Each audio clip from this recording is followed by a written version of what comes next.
2వ అధ్యాయం 14వ శ్లోకం. అహో అహం నమామ్యహం యస్య మే నా అస్తి కించన అథవా యస్య మే సర్వం యత్ అవాక్ మానసగోచర. ఓ సద్గురుదేవ, ఓ మునీంద్ర, నాకు నేనే నమస్కరిస్తున్నాను. నాలో ఏమీ లేదు, లేదా నా వాక్కుకి మనసుకి గోచరించేదంతా నేనే అయి ఉన్నా. ఏమండి అని మరలా 2 విరుద్ధ వాక్యాలను చెబుతున్నారు ఇక్కడ. ఆల్రెడీ 2వ అధ్యాయం 2వ శ్లోకంలో చెప్పారు, మళ్ళీ ఇక్కడ చెబుతున్నారు. చూడండి, మనం కలల ప్రపంచాన్ని అంటే స్వప్న ప్రపంచాన్ని అనుభూతి పొందుతున్నప్పుడు స్వప్న ప్రపంచం అంతా నా మనస్సే. స్వప్న ప్రపంచం అంతా నా మనస్సే. ఆ స్వప్న ప్రపంచం అంతా నా మనసు యొక్క ప్రకాశమే, నా మనోప్రకాశమే. అప్పుడు అది నేనై ఉన్నా. అంటే ఆ కళ ప్రకాశం నేనై ఉన్నా. ఆ స్వప్న ప్రపంచంలో నుంచి మెలకువ రాగానే స్వప్న ప్రపంచం ఏమైంది? అదృశ్యం అయిపోయింది. కళ అదృశ్యం అయిపోయింది. మెలకువలోకి రాగానే నాలో ఆ స్వప్న ప్రపంచం ఏదీ లేదు. స్వప్న ప్రపంచాన్ని నా మనసుతో కనుగొంటున్నప్పుడేమో అంతా నేనే అయ్యున్నా. మెలకువలోకి రాగానే స్వప్న ప్రపంచం అదృశ్యమైనప్పుడు నేనేమీ కాదు. అంటే స్వప్న ప్రపంచాన్ని అనుభూతి పొందుతున్నప్పుడు స్వప్న ప్రపంచం అంతా నేను అయ్యున్నా. వాక్కి మనసుకి గోచరించేదంతా నేనే అయ్యున్నా. మెలకువ రాగానే నాలో ఏమీ లేదు. అలాగే మనం మెలకువలో ఉన్నాం, జాగ్రత్త అవస్థలో ఉన్నాం. మనం ఈ జాగ్రత్త ప్రపంచాన్ని అనుభూతి పొందుతున్నాం. ఇప్పుడు మన చేత వినబడుతుంది, చెప్పబడుతుంది అంతా. అంటే వాక్కుకి మనసుకి గోచరించేదంతా నా మనసే, నా మనోప్రకాశమే. ఇదంతా నేనే అయ్యున్నా ఏమంటే అన్న భావన ఉంటుంది. మళ్ళీ గాఢ నిద్రలోకో స్వప్నంలోకో వెళ్తే ఇదంతా ఏమీ ఉండలేదు. అలా దేన్ని అనుభవించేటప్పుడు అది నేనయ్యున్నా, మిగతావి నేను అయి ఉండటం లేదు అని చెప్తూ ఇలా ఈ జాగ్రత్త, స్వప్న, సుషుప్తి, మెలకువ, కళ, గాఢ నిద్ర మూడింటిని గమనించేవాడిని నేను. అది నా వాస్తవ స్వరూపం. అది నా వాస్తవ స్వరూపం.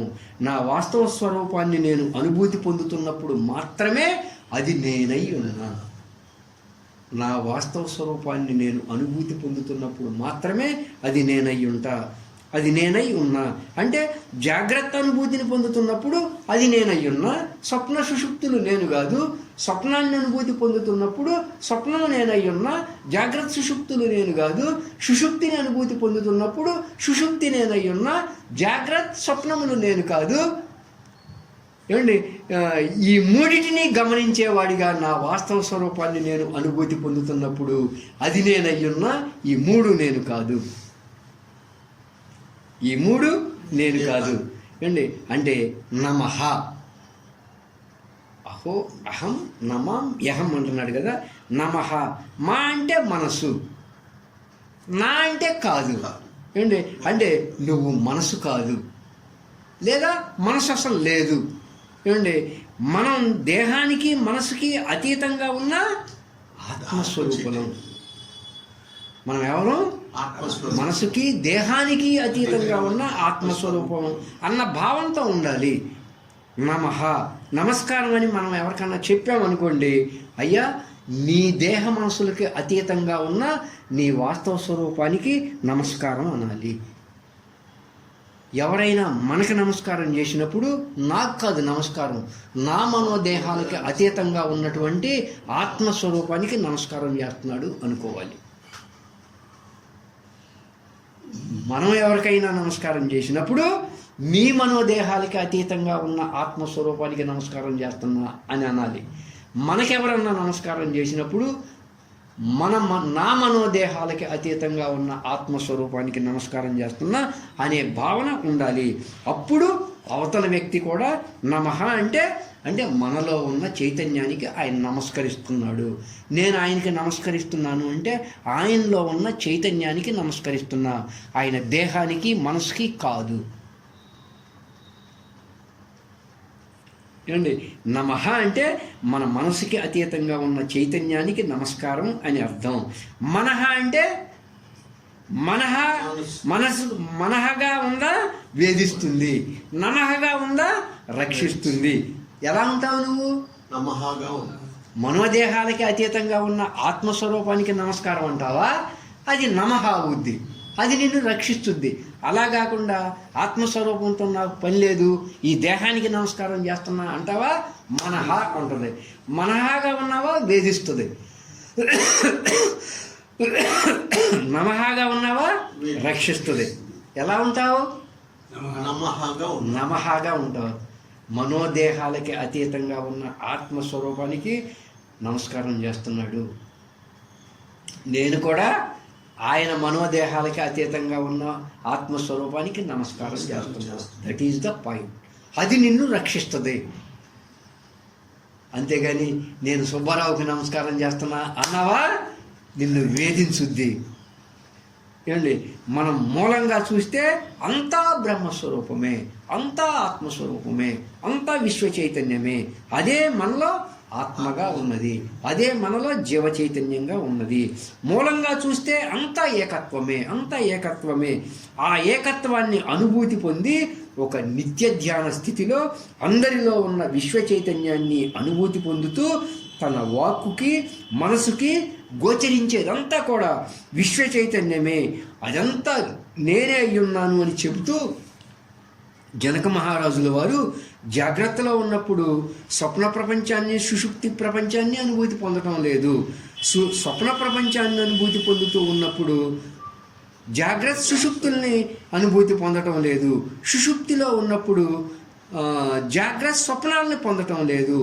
ఏ ప్రపంచాన్ని అనుభూతి పొందుతూ ఉన్నప్పుడు అది నేనై ఉన్నా, అలా నేను అంతా అయ్యున్నా, నేనే అంతా అయ్యున్నా, మళ్ళీ నేనేమీ కాదు. అంటే ఆ స్థితులను, మనసు యొక్క స్థితులను బట్టి ఆ భావనలు మారుతాయి.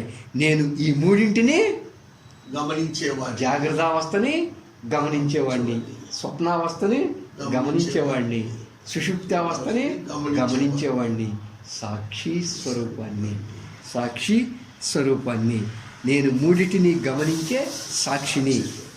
అటువంటి నాకు నేను నమస్కరిస్తున్నాను. ఇది అహంతో చెబుతున్నది కాదు, నాకు నేనే నమస్కరించుకుంటున్నా అని ఎట్టేం చెప్పటంలా ఆయన. అంతా ఏకత్వంగా ఉన్నటువంటి విశ్వ చైతన్యాన్ని అనుభూతి పొందే నాకు నేనే నమస్కరించుకుంటున్నానని కొమ్ముల్ని తుంచేసి మాట్లాడుతున్నాడు అన్నమాట. ఏకత్వాన్ని, సమతని, సాక్షితత్వాన్ని, నిత్య ధ్యాన స్థితిని, విశ్వ చైతన్య స్థితిని అనుభూతి పొంది ఆ స్థితికి నమస్కరిస్తున్నాను అని ఎక్కడా కూడా అహం లేని భావన. అహం శూన్యమైనప్పుడు మాత్రమే ఆ భావన వస్తుంది. ఏమండి, ఎవరో ఒక భక్తుడు రామకృష్ణ పరమహంస గారికి ఆ రామకృష్ణ పరమహంస గారి యొక్క సమాధి చిత్రపటాన్ని ఇచ్చి చూపించినప్పుడు రామకృష్ణ పరమహంస గారు ఏం చేశాడంటే ఆయన ఆ చిత్రపటానికి ఆయనే నమస్కరించాడు. భక్తుడు అడిగాడు అనమాట, అదేంటండి మీ చిత్రపటానికి మీరే నమస్కరిస్తున్నారు అని. అప్పుడు రామకృష్ణ పరమహంస గారు ఏమన్నారంటే, మీకు అక్కడ చిత్రపటం కనిపిస్తుంది కావాలి, నాకు అక్కడ సమాధి కనపడుతుంది, ఆ సమాధి స్థితికి నేను నమస్కరిస్తున్నాను. అంటే అహం శూన్యమైనప్పుడు మాత్రమే అలాంటి భావనలు వస్తాయి. ఇక్కడ ఈయన కూడా తన సాక్షి స్వరూప స్థితికి, విశ్వ చైతన్య అనుభూతి స్థితికి నమస్కరిస్తున్నాను అని ఎక్కడా కూడా అహం లేని భావన. అది జనకుల వారు తన గురువు గారు అయినటువంటి అష్టావక్ర మునీందుల వారికి అత్యద్భుతంగా చెప్పడం జరిగింది 4 శ్లోకాల్లో. నాకు నేనే నమస్కరించుకుంటున్నా.